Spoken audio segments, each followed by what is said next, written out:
Even though caffeine gives you that extra push you need to get the job done, or lets you focus a little harder on the tasks you are given, is it really doing you any good? Weinberg's studies have shown that caffeine leads to many health conditions and can even be the reason for all the headaches you may be having.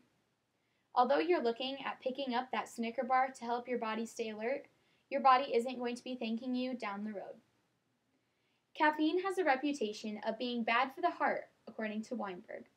One way caffeine is bad for your heart is it can cause heart disease. Caffeine can increase blood pressure by as much as 5 points, which could lead to strokes and heart attacks depending on how often the caffeine is consumed. Some popular foods with caffeine, Deardorff states, are popcorn, gum, candy bars, mints, jelly beans, and ice cream. Statistics show that chewing a pack of energy gum, for example, would have effects similar to downing 6 energy drinks, according to the package. Energy drinks are now under scrutiny by the Food and Drug Administration after reports of deaths and serious injuries that may be linked to their high caffeine levels, Myers states. Another risk you're taking while consuming caffeine is it can eat away at your bones. Too much caffeine can lead to bone loss. When too much caffeine is consumed, your risk for developing osteoporosis increases. Osteoporosis is when bones become brittle and fragile because of tissue eroding away from the bones. Recent research suggests a link between coffee and rheumatoid arthritis.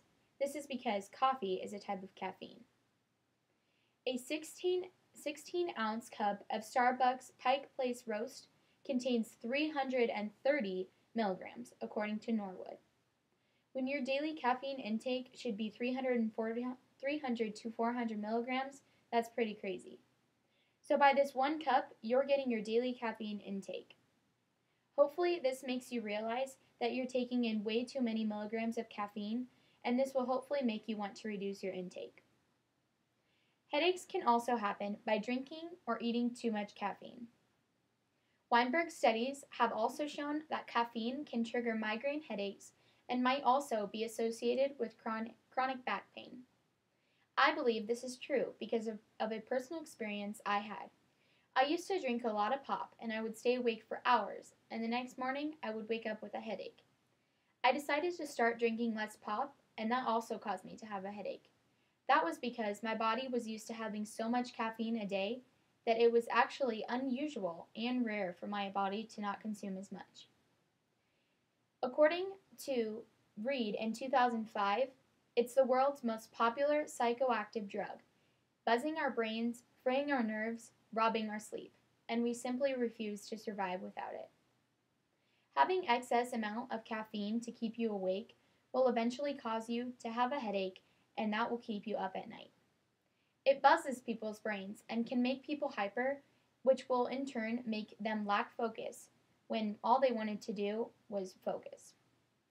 You would think, even after knowing all these facts, adults and kids in the United States and all around the world would want to do something about it. However, that is not the case. According to research in the American Journal of Clinical Nutrition, kids consume the stuff at more than double the rate of the last decade. Among adults, consumption has grown almost 25%. Besides all of these, another unhealthy thing that happens when caffeine is taken in is how it rots your teeth. Soda is very acidic, and acids are bad for your teeth. This acid is bad for your teeth in ways of destroying enamel, and it may cause you to need more fillings for your teeth. Even though Liam Murphy, rugby player, states that the extra push from his Red Bull drink puts him in fast-forward mode, he doesn't understand the truth about what's really happening. Although it may seem that caffeine is really helping you survive your career, it is really just damaging you for your future. Caffeine is good to have sometimes, but the problem is people don't know when they've reached their intake limit. As you're going through the cupboard for a snack, ask yourself, do I really want the heart disease, headache, and arthritis that comes from this Snicker bar?